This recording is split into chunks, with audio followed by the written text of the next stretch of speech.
Halo semuanya, perkenalkan nama saya Muhammad Orhan Fidianto dari program studi Teknik Informatika Universitas Dian Nusantara. Dalam video ini saya akan mempresentasikan hasil analisa saya terhadap satu artikel jurnal terakreditasi Sinta yang membahas pengembangan aplikasi berbasis web. Judul artikel yang saya pilih adalah pengembangan Application Programming Interface atau API, aplikasi pendeteksi penyakit tanaman menggunakan metode DevOps. Diterbitkan pada Jurnal Sinta, Sistem Informasi dan Teknologi Komputasi, Vol 2 nomor 2 April 2025. Pertama, komponen abstrak artikel. Abstrak artikel ini berisi 5 bagian penting, yaitu latar belakang, tujuan, metodologi, hasil, dan kesimpulan. Penulisan menjelaskan bahwa petani sering mengalami kesulitan mendeteksi penyakit tanaman secara cepat dan akurat. Tujuan penelitian ini adalah mengembangkan API berbasis web yang bisa membantu proses mendeteksi penyakit tanaman. Metodologi yang digunakan adalah pendekatan DevOps dengan tahapan continuous integration dan continuous development.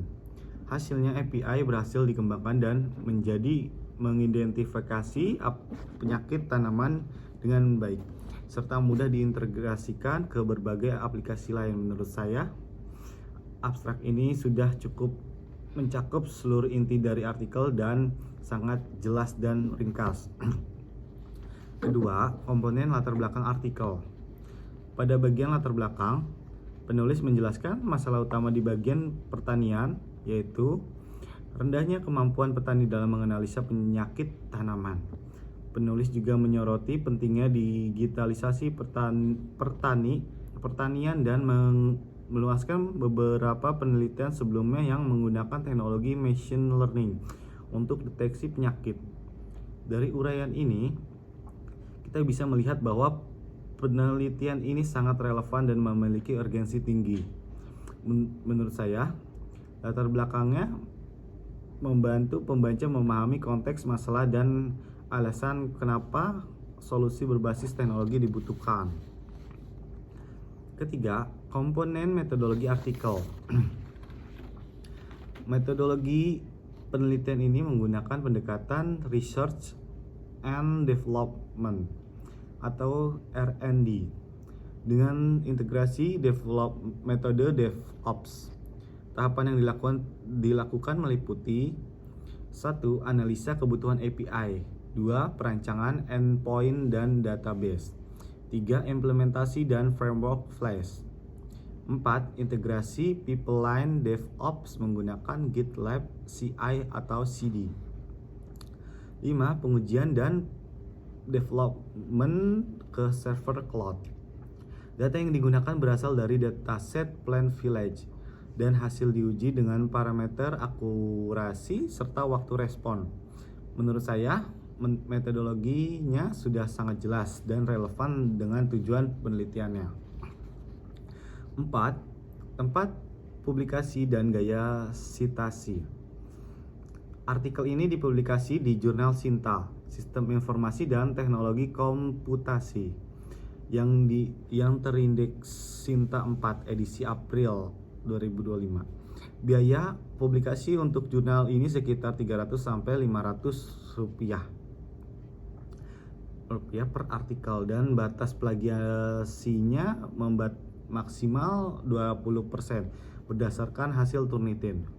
Untuk gaya penulisan dan sitasi, jurnal ini menggunakan APA Style edisi ke-7. Saya perhatikan format ini cukup umum dan sesuai standar akademik di bidang informatika. Terakhir, 5. Perbandingan dengan artikel saya sendiri.